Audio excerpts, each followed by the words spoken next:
Good evening. This is The Haunting of Hill House, Chapter 7.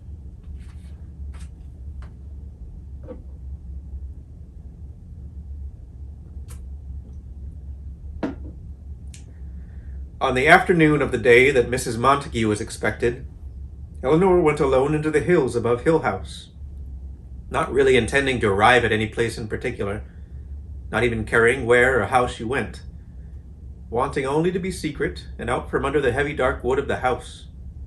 She found a small spot where the grass was soft and dry, and lay down, wondering how many years it had been since she'd lain on soft grass to be alone and think.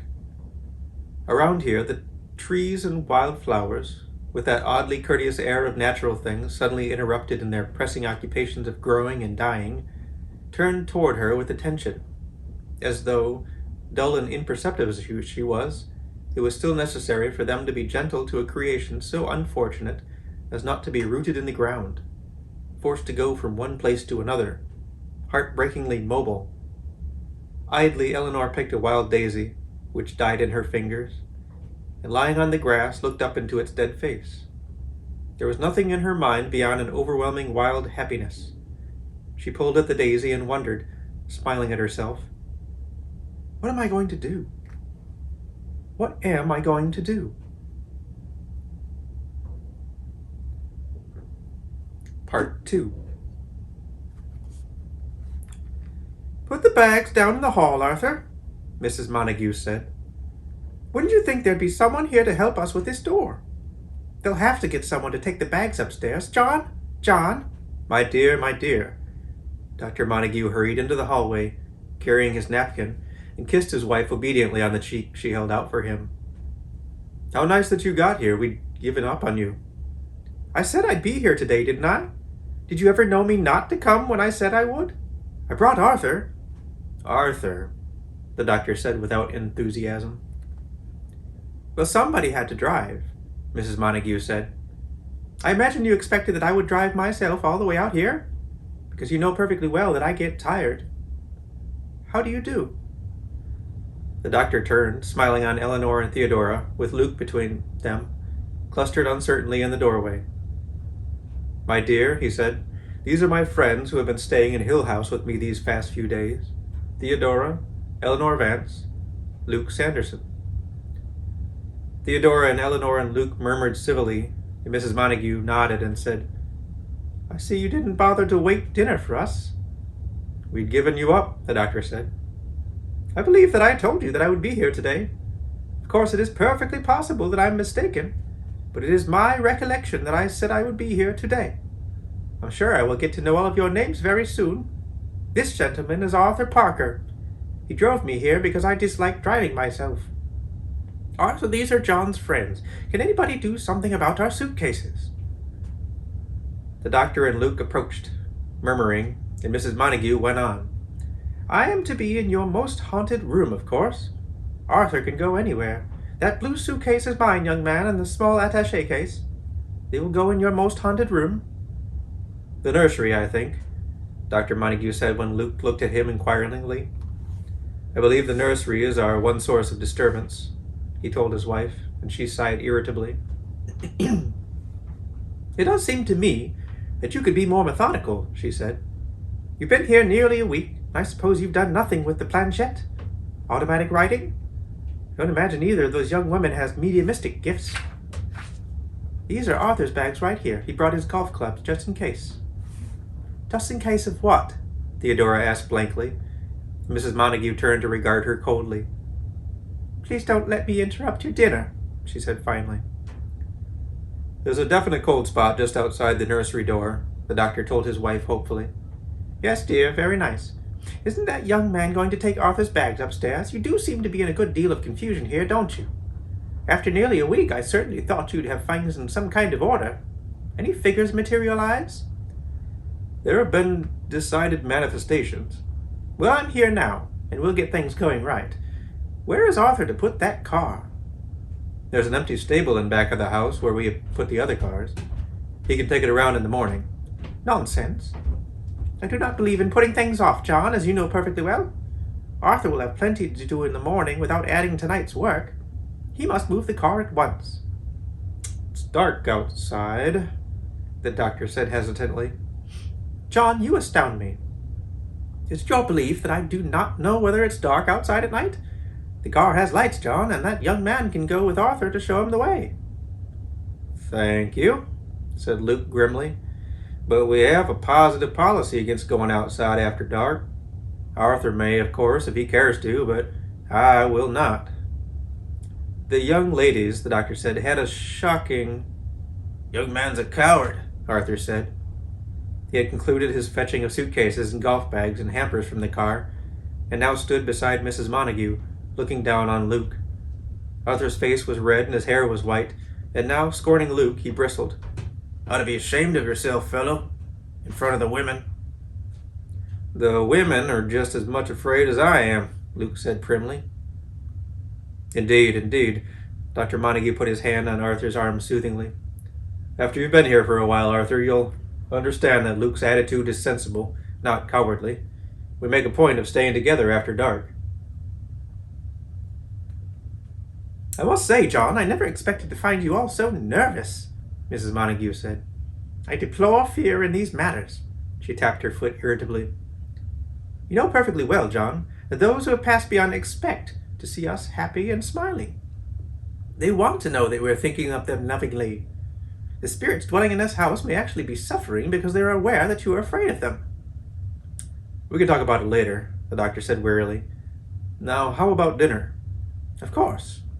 Mrs. Montague glanced at Theodora and Eleanor. "What a pity that we had to interrupt you," she said. "Have you had dinner?" "Naturally, if we have not had dinner, John. I said that we would be here for dinner, didn't I? Or am I mistaken again?" "At any rate, I told Mrs. Dudley that you would be here," the doctor said, opening the door which led to the game room and into the dining room. "She left us a splendid feast." Poor Dr. Montague, Eleanor thought, standing aside to let the doctor take his wife into the living room. "He's so uncomfortable. I wonder how long she's going to stay." "I wonder how long she's going to stay," Theodora whispered in her ear. "Maybe her suitcase is filled with ectoplasm," Eleanor said hopefully. "And how long will you be able to stay?" Dr. Montague asked, sitting at the head of the dinner table with his wife cozily beside him. "Well, dear," Mrs. Montague said, tasting daintily of Mr. Dudley's caper sauce, "you have found a fair cook, have you not? You know that Arthur has to go back to his school. Arthur is a headmaster," she exclaimed down the table, "and he has generously cancelled his appointments for Monday. So we had better leave Monday afternoon, and then Arthur can be there for classes on Tuesday." "A lot of happy schoolboys Arthur's no doubt left behind," Luke said softly to Theodora, and Theodora said, "But today's only Saturday." "I do not mind this cooking at all," Mrs. Montague said. "John, I will speak to your cook in the morning." "Mrs. Dudley is an admirable woman," the doctor said carefully. "A bit fancy for my taste," Arthur said. "I'm a meat and potatoes man myself," he exclaimed to Theodora. "Don't drink, don't smoke, don't read trash. Bad example for the fellows at school. They looked up to one a bit, you know." "I'm sure they must all model themselves on you," Theodora said soberly. "Get a bad hat now and then," Arthur said, shaking his head. "No taste for sports, you know. Moping in corners. Crybabies. Knock that out of 'em fast enough." He reached for the butter. Mrs. Montague leaned forward to look at the table at Arthur. "Eat lightly, Arthur," she advised. "We have a busy night ahead of us." "What on earth do you plan to do?" the doctor asked. "I'm sure that you would never dream of going about these things with any system, but you'll have to admit, John, that in this area I have simply more than an instinctive understanding. Women do, you know, John, at least some women." She paused and regarded Eleanor and Theodora speculatively. "Neither of them, I dare say, unless, of course, I'm mistaken again. You are very fond of pointing out my errors, John." "My dear." "I cannot abide a slip-side job of doing anything. Arthur will patrol, of course. I brought Arthur for that purpose. It is so rare," she exclaimed to Luke, who sat on her other side, "to find persons in the educational field who are interested in the other world. You will find Arthur surprisingly well informed. I will recline in your haunted room with only a night light burning, and will endeavor to get in touch with the elements disturbing this house. I never sleep when there's troubled spirits about, she told Luke, who nodded, speechless. Little sound common sense, Arthur said. Got to go about these things in the right way. Never pays to aim too low. Tell my fellows that. I think perhaps after dinner we'll have a little session with Planchette, Mrs. Montague said. Just Arthur and I, of course. The rest of you, I can see, are not ready yet. You will only drive away the spirits. We need a quiet room. The library, Luke suggested politely. The library? I think it might do. Books are frequently very good carriers, you know. Materializations are often best produced in rooms where there are books. I cannot think of any time when materialization was any way hampered by the presence of books. I suppose the library has been dusted. Arthur sometimes sneezes.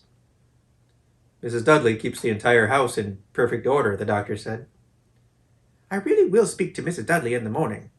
You will show us the library then, John, and that young man will bring down my case. Not the large suitcase, mind, but the small attaché case. Bring it to me in the library. We will join you later, after a session with Planchette. I require a glass of milk and perhaps a small cake. Crackers would do, if they're not heavily salted. A few minutes of quiet conversation with congenial people is also very helpful, particularly if I am to be receptive during the night. The mind is a precise instrument, and I cannot be tended too carefully. Arthur, she bowed distantly to Eleanor and Theodora and went out, escorted by Arthur, Luke, and her husband. After a minute, Theodora said, I think I'm going to be simply crazy about Mrs. Montague. I don't know, Eleanor said. Arthur's rather more to my taste, and Luke is a coward, I think.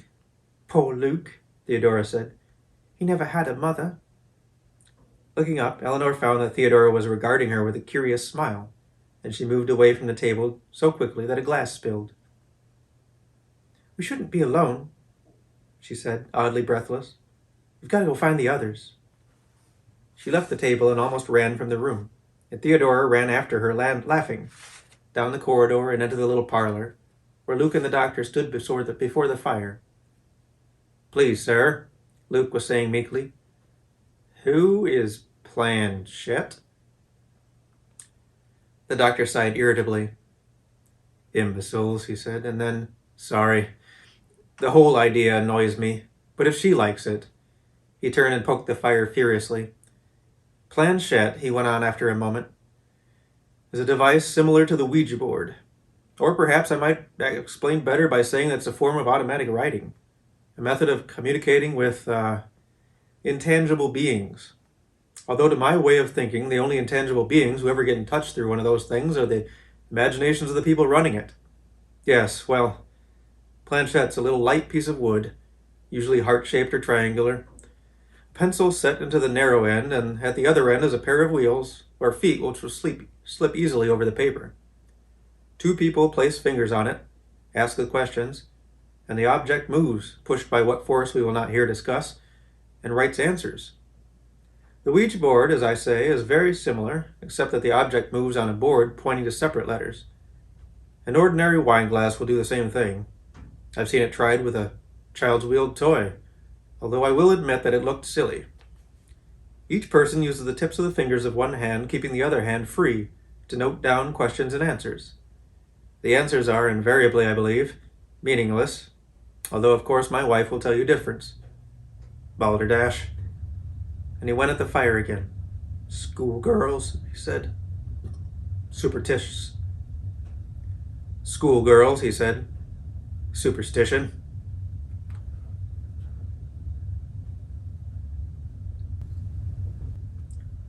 Part 3.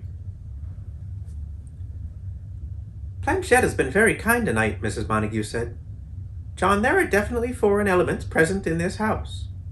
Quite a splendid sitting, really, Arthur said. He waved a sheaf of paper triumphantly. We've gotten a good deal of information for you, Mrs. Montague said. Now, Planchette was very insistent about a nun. Have you learned anything about a nun, John? In Hill House? Not likely. Planchette felt very strongly about a nun, John, perhaps something of the sort. A dark, vague figure, even. Has been seen in the neighborhood? Villagers terrified when staggering home late at night? The figure of a nun is fairly common. John, if you please.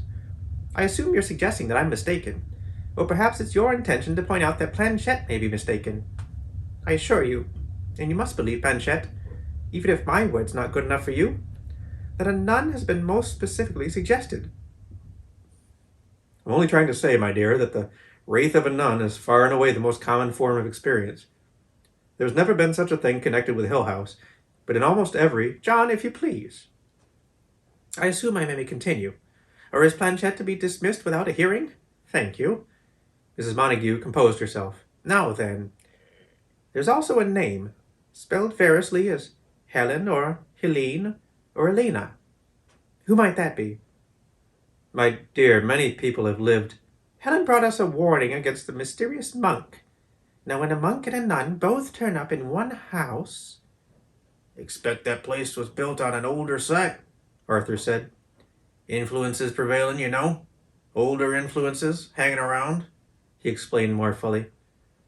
It sounds very much like broken vows, does it not? Very much. Had a lot of that back then, you know. Temptation, probably. I hardly think, the doctor began. I dare say she was walled up alive, Mrs. Montague said. The nun, I mean. They always did that, you know. You've no idea the messages I've gotten from nuns walled up alive. There is no case of a record of any nun ever being... John, may I point out to you once more that I myself have had messages from nuns walled up alive? Do you think I'm telling you a fib, John? Or do you perhaps suppose that a nun would deliberately pretend to have been walled up alive when she was not? Is it possible that I'm mistaken once more, John? Certainly not, my dear, Dr. Montague sighed wearily. With one candle and a crust of bread, Arthur told Theodora. Horrible thing to do when you think about it. No nun was ever walled up alive, the doctor said sullenly. He raised his voice slightly. It is a legend, a story, a libel circulated. All right, John, we won't quarrel over it. You may believe whatever you choose. Just understand, however, that sometimes purely materialistic views must give way before facts. Now, it's a proven fact that among the visitations troubling this house are a nun and a... What else was there? Luke asked hastily. I'm so interested in hearing what Planchette had to say. Mrs. Montague waggled a finger roguishly. Nothing about you, my young man, although one of the ladies present may hear something of interest. Impossible woman, Eleanor thought. Impossible, vulgar, possessive woman. Now, Helen, Mrs. Montague went on, wants us to search the cellar for an old well. Don't tell me Helen was buried alive, the doctor said. I hardly think so, John. I'm sure that she would have mentioned it. As a matter of fact, Helen was most unclear about just what we were to find in the well. I doubt, however, that it will be treasure. One so rarely meets with real treasure in a case of this kind. More likely evidence of the missing nun. More like 80 years of rubbish. John, I cannot understand this skepticism in you, of all people. After all, you did come to the house to collect evidence of supernatural activity, and now when I bring you a full account of the causes, an indication of where to start looking, you're positively scornful. We have no authority to dig up the cellar. Arthur could, Mrs. Montague began hopefully, but the doctor said with firmness, No, my lease on the house specifically forbids me to tamper with the house itself. There will be no digging of cellars, no tearing out of woodwork, no ripping up of floors. Hill House is still a valuable property, and we are students, not vandals. I should think you'd want to know the truth, John. There's nothing I would like to know more. Dr. Montague stamped across the room to the chessboard, took up a knight, and regarded it furiously. He looked as though he were doggedly counting to 100. Dear me, how patient one must be sometimes, Mrs. Montague sighed. But I do want to read you that little passage we received towards the end. Arthur, do you have it? Arthur shuffled through his sheaf of papers. It was just after the message about the flowers you're to send to your aunt, Mrs. Montague said. Planchette has a control named Marigot, she explained. Marigot takes a genuine personal interest in Arthur, brings him word from relatives and so on. Not a fatal illness, you understand, Arthur said gravely. Have to send flowers, of course. If Marigot is most reassuring. Now, Mrs. Montague selected several papers and turned them over quickly. They were covered with loose, sprawling, penciled words. Mrs. Montague frowned, running down the pages with her finger. Here, she said. Arthur, you read the questions and I'll read the answers. That way it will sound more natural. Off we go, Arthur said brightly, and leaned over Mrs. Montague's shoulder. Now, let me see. Start right about here? With who are you? Righto. Who are you? Nell, Mrs. Montague read in her sharp voice, and Eleanor and Theodora and Luke and the doctor turned, listening. Nell who? Eleanor, Nellie, Nell, Nell. They sometimes do that, Mrs. Montague broke off to explain. They repeat a word over and over to make sure it comes out all right. Arthur cleared his throat. What do you want? He read. Home.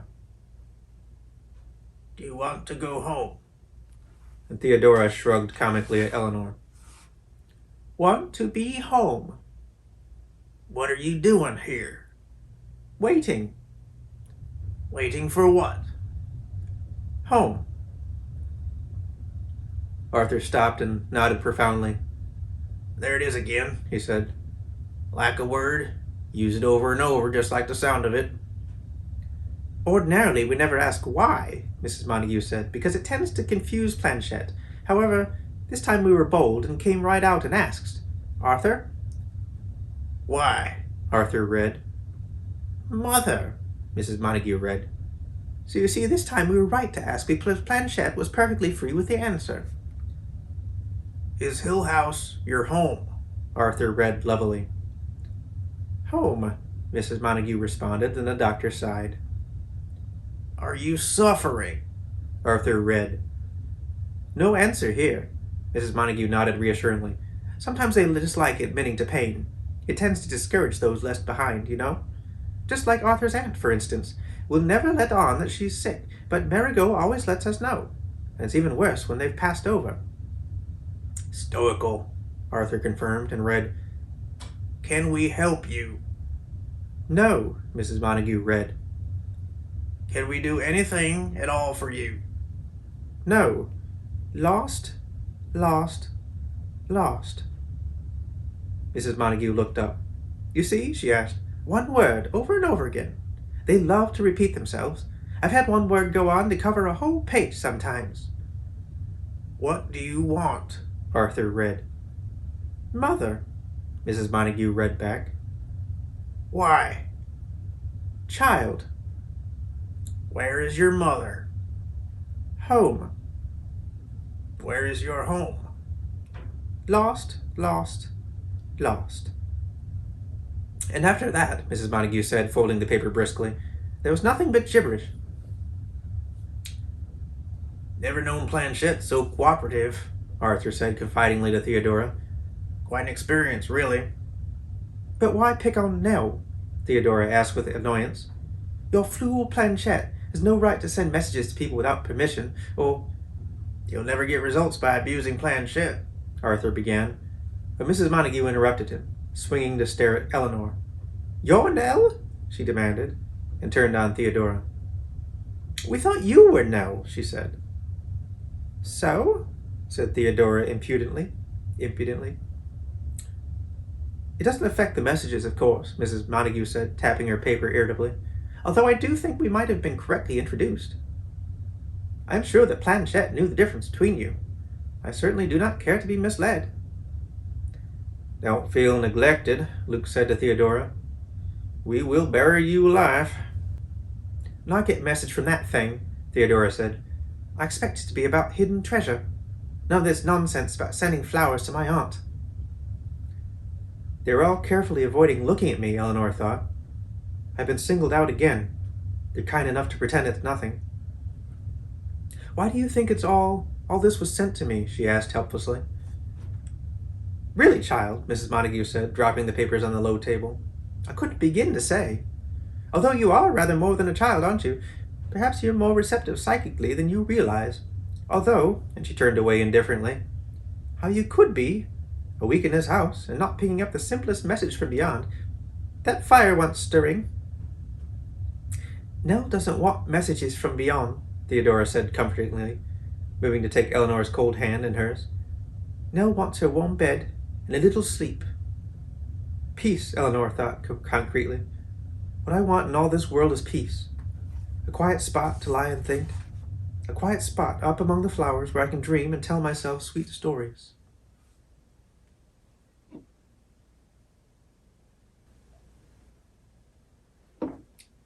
Part 4.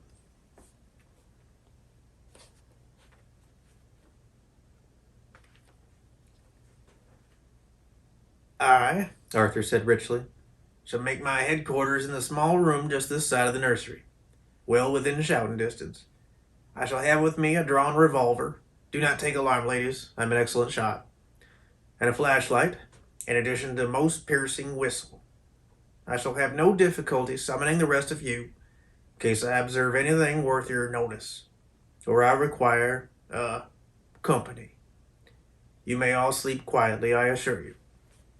Arthur, Mrs. Montague explained, will patrol the house every hour regularly.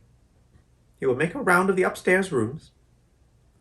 I think he hardly need bother with the downstairs rooms tonight, since I shall be up here.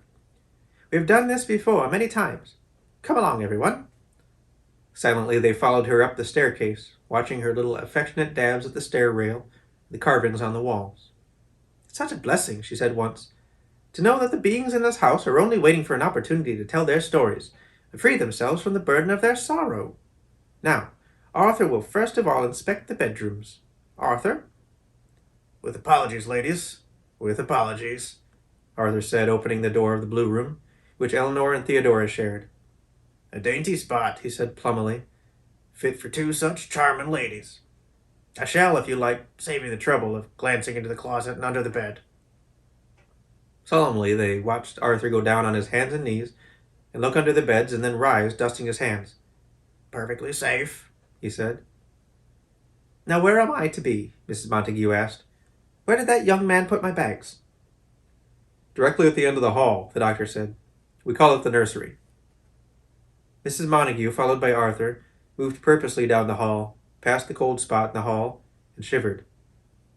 I will certainly need extra blankets, she said.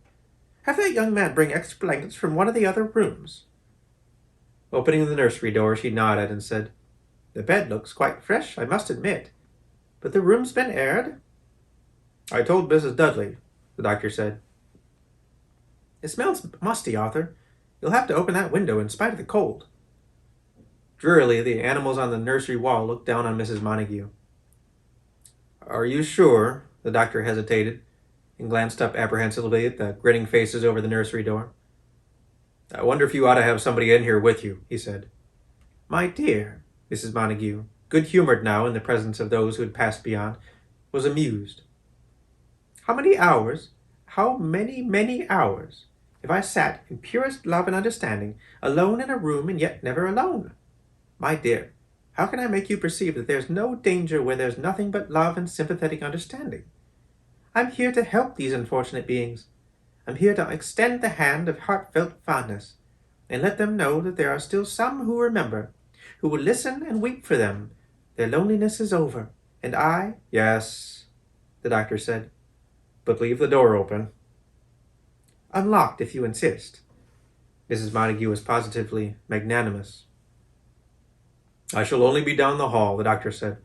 I can hardly offer to patrol, since that will be Arthur's occupation, but if you need anything, I can hear you. Mrs. Montague laughed and waved her hand at him. These others need your perfection so much more than I do, she said. I will do what I can, of course, but they are so very, very vulnerable, with their hard hearts and their unseeing eyes. Arthur, followed by Luke looking very much amused, returned from checking the other bedrooms on the floor, and nodded briskly at the doctor. All clear, he said. Perfectly safe for you to go to bed now.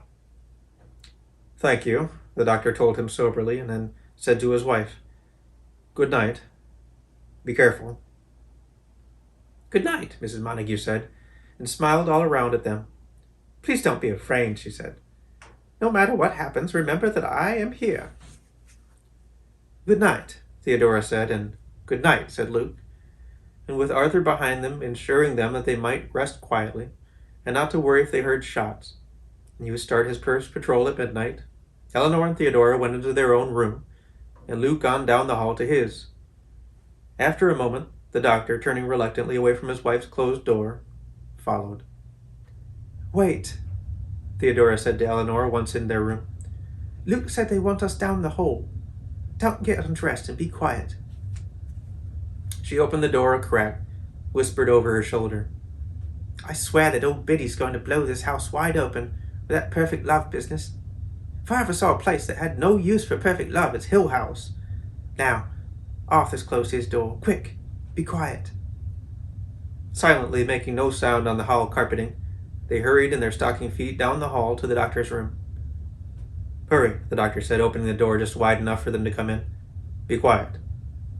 "It's not safe," Luke said, closing the door to a crack and coming back to sit on the floor. "That man's gonna shoot somebody." "I don't like it," the doctor said, worried.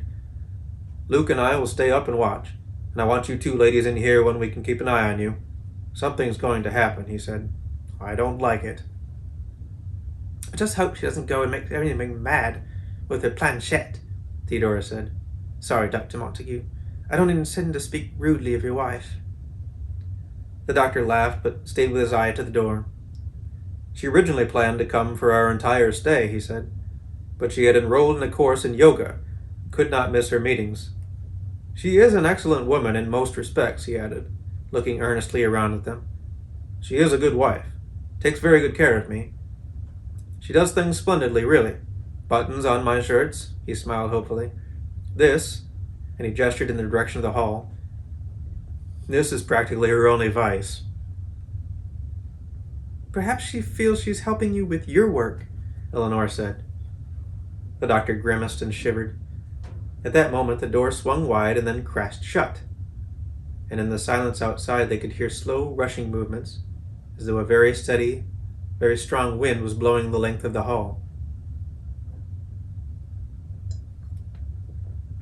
Glancing at one another, they tried to smile, tried to look courageous under the slow coming of the unreal cold, and then, through the noise of the wind, the knocking of the doors downstairs.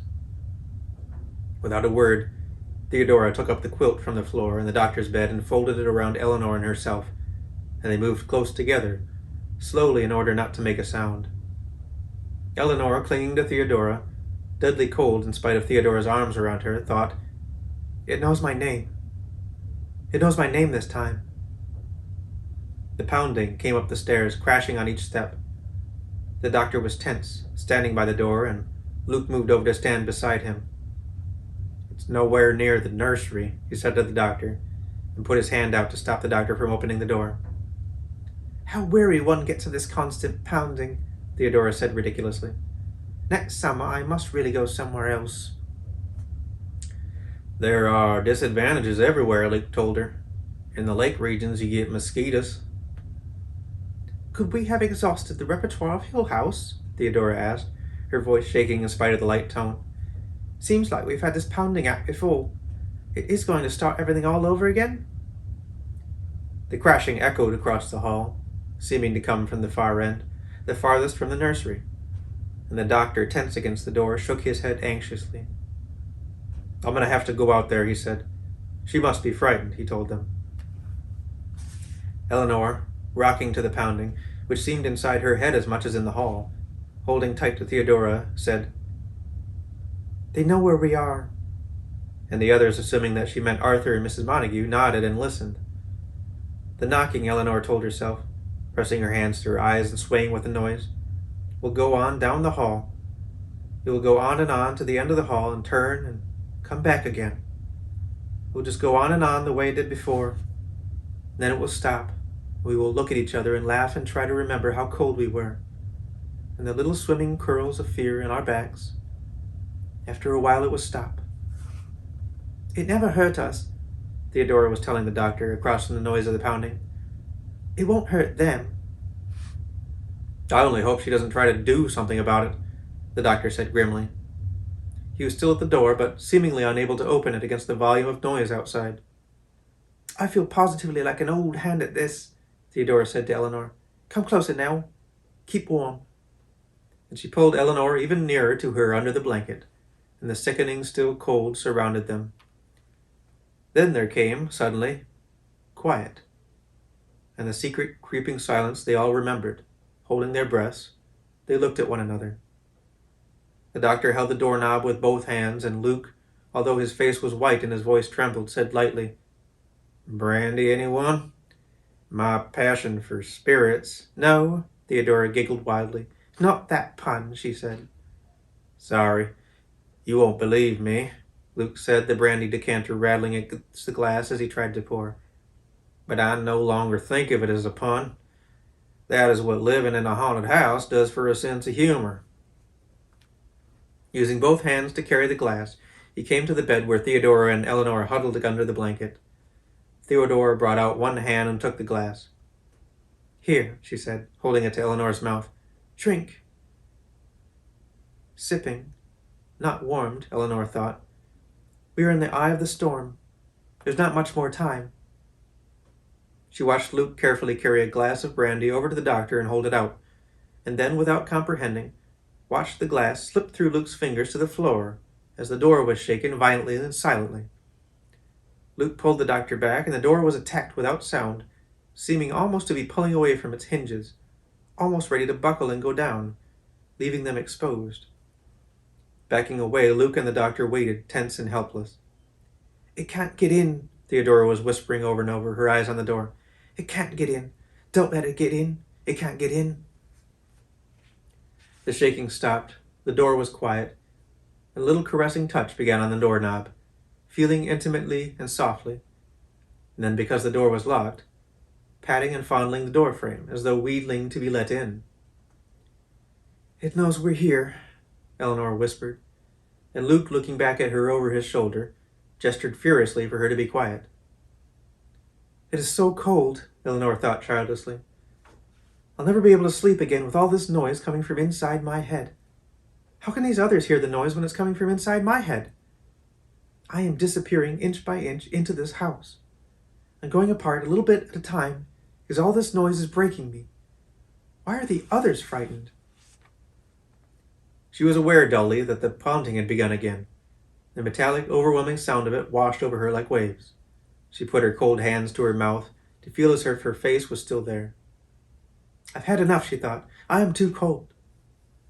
"At the nursery door," Luke said tensely, speaking clearly through the noise. "At the nursery door. Don't." And he put a hand to stop the doctor. "Purest love," Theodora said madly. "Purest love." And she began to giggle again. "If they don't open the doors," Luke said to the doctor. The doctor stood now with his head against the door, listening, with Luke holding his arm to keep him from moving. "Now we're going to have a new noise," Eleanor thought, listening to the inside of her head. "It is changing. The pounding has stopped, as though it's proved ineffectual. And there was now a swift movement up and down the hall, as of an animal pacing back and forth with unbelievable impatience, watching first one door and then another, alert for a movement inside. And there was again the little babbling murmur, which Eleanor remembered. "Am I doing it?" she wondered quickly. "Is that me?" And heard the tiny laughter behind the door, mocking her.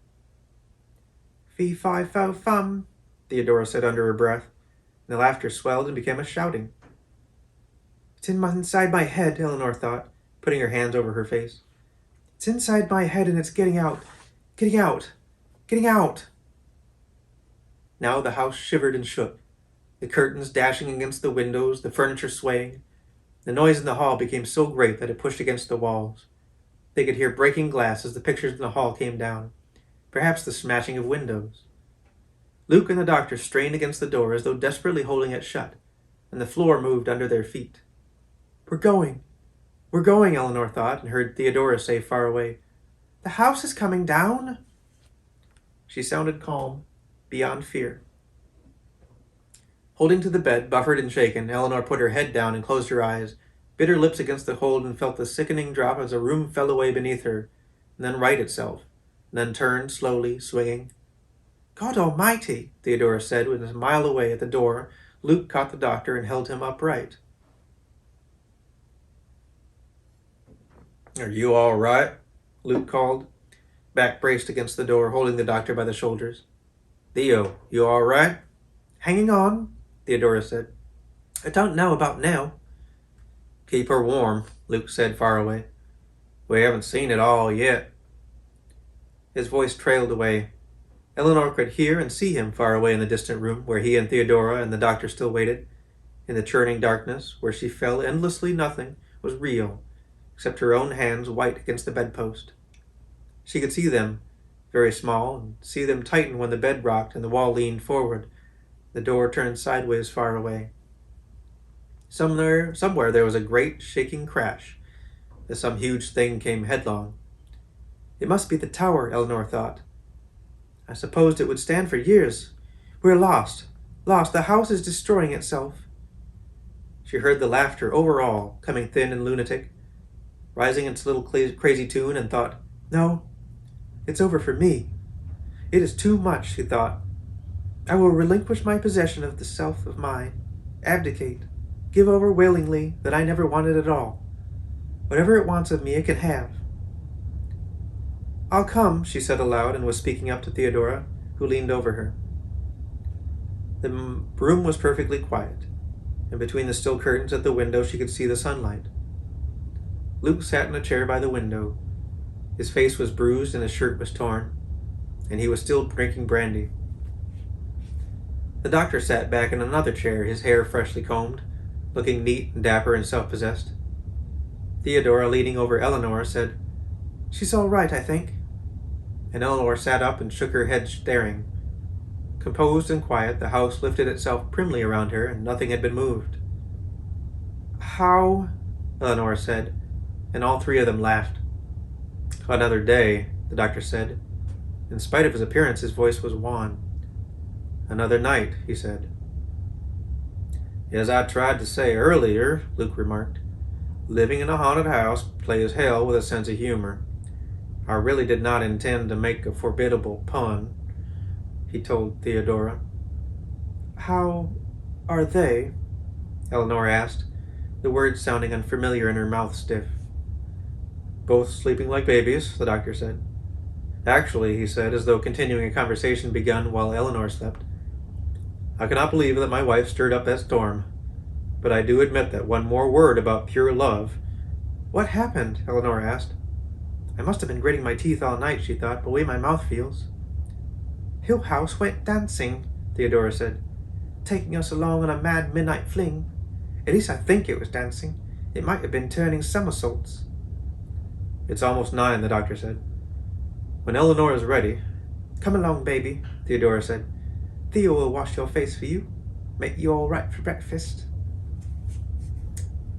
End of chapter 7. Thank you for listening.